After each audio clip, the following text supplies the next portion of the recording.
Le 26 décembre 1999. Il est 2 heures du matin. La France dort. Et quelque part au-dessus de l'Atlantique, quelque chose d'énorme se déplace vers nous. Les météorologues le savent. Mais ce qu'ils ne savent pas encore, ce qu'ils ne peuvent pas encore savoir, c'est à quelle vitesse ce truc va se creuser. Cette nuit-là, l'Otard va traverser toute la France en 6 heures. 6 heures, de Bordeaux à Strasbourg. 169 km/h relevés à la Tour Eiffel. 92 morts. 350 millions d'arbres arrachés. La moitié du parc de Versailles rasé. Et personne ne l'avait vu venir. Alors aujourd'hui, on va comprendre comment une tempête pareille peut se former, comment elle naît, comment elle grossit, et pourquoi parfois, même les meilleurs météorologues du monde se font surprendre. Bienvenue. Pour comprendre ce qui se passe cette nuit-là, il faut remonter à la base. Une tempête, c'est pas sorcier. C'est de l'air chaud et de l'air froid qui se retrouvent au même endroit, au même moment. L'air chaud est léger, il monte. L'air froid est lourd, il descend. Et quand ces deux-là se croisent, l'atmosphère devient instable.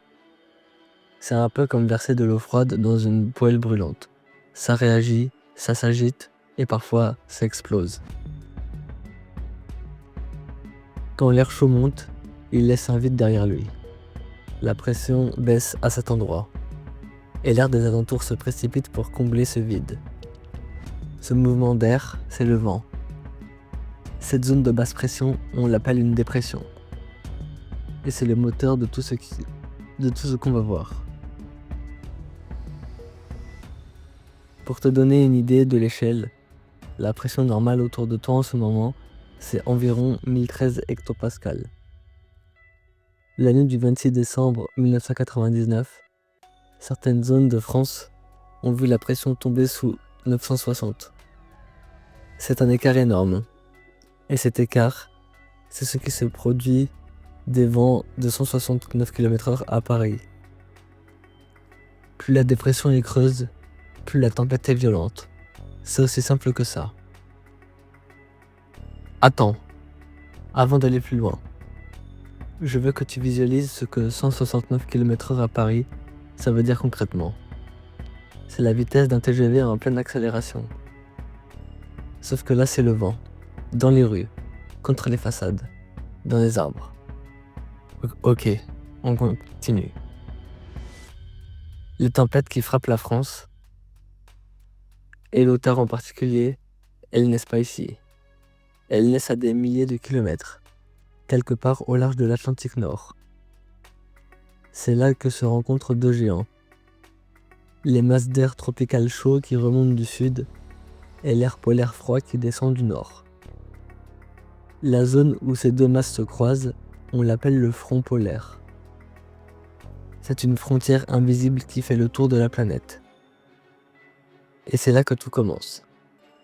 Franchement, quand j'ai compris ça pour la première fois, que la tempête qui dévaste Paris est née à des milliers de kilomètres de là, au-dessus d'un océan vide, j'ai trouvé ça complètement fou. Sur ce front, une petite perturbation se crée. L'air chaud commence à se glisser sur l'air froid. Et là, quelque chose de fascinant se produit. La rotation de la Terre va faire tourner cette perturbation. C'est ce qu'on appelle la force de Coriolis. Et c'est elle qui donne aux tempêtes leur forme en spirale caractéristique.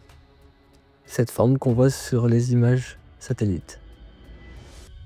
Résultat, dans l'hémisphère nord, les tempêtes tournent toujours dans le sens inverse des aiguilles d'une montre. Toujours, sans exception. La dépression se creuse, la tempête grossit. Elle commence à se déplacer vers l'est, direction l'Europe. Autour de cette dépression, il y a deux bras qui s'étendent sur des centaines de kilomètres. Le front chaud d'abord. L'air chaud avance lentement sur l'air froid. Il apporte des pluies longues et continues.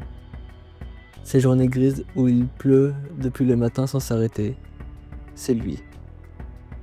Et puis le front froid. Lui, il est brutal. Il se déplace vite, soulève l'air chaud d'un coup.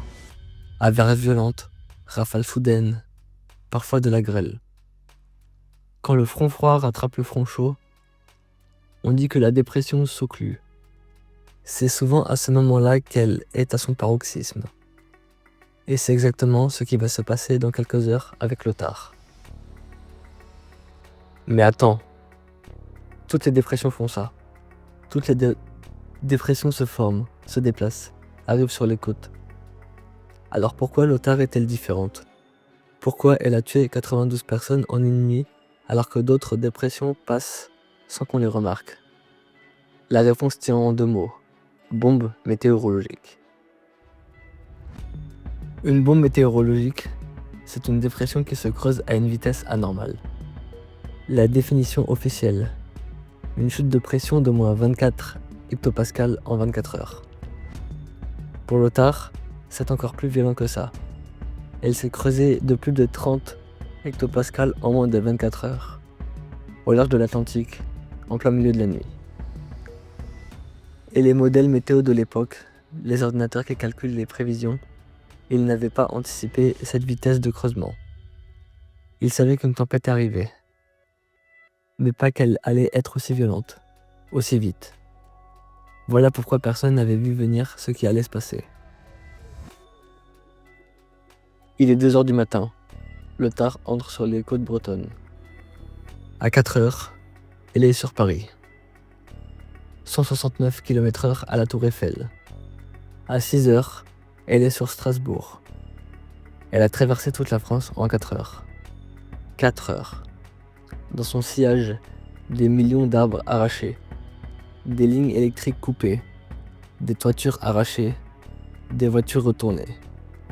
La moitié du parc de Versailles, 10 000 arbres plantés sous Louis XIV, rasés en une nuit. Et le lendemain, Martin arrive. Deuxième tempête en 48 heures. 70 morts supplémentaires. Au total, 13 milliards d'euros de dégâts. La catastrophe naturelle la plus coûteuse de l'histoire de France. Tout ça à cause d'une dépression qui s'est creusée trop vite, trop loin, pour que les ordinateurs de l'époque puissent le voir venir. Je veux qu'on s'arrête une seconde sur ces 350 millions d'arbres. 350 millions. Si tu plantais un arbre par seconde sans t'arrêter, il te faudrait 11 ans pour atteindre ce chiffre, en une nuit. Donc, comment se forme une tempête? De l'air chaud, de l'air froid, une dépression qui se creuse, une spirale qui tourne, 2 fronts qui balayent des centaines de kilomètres.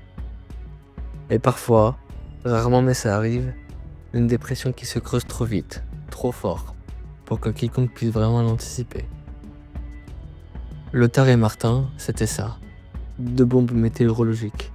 2 monstres nés au large de l'Atlantique qui ont traversé la France comme si elle n'existait pas. Mais voilà, ce qui est fascinant. Comparé à ce qui existe ailleurs sur cette planète, Lothar et Martin étaient des tempêtes, relativement ordinaires. Il existe des phénomènes autrement plus violents. Des cyclones qui tournent depuis des semaines au-dessus des océans avec des vents à 300 km/h.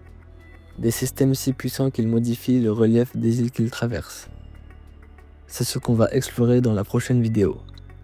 Et je te préviens, ce que tu vas découvrir sur les cyclones tropicaux, c'est d'un autre niveau.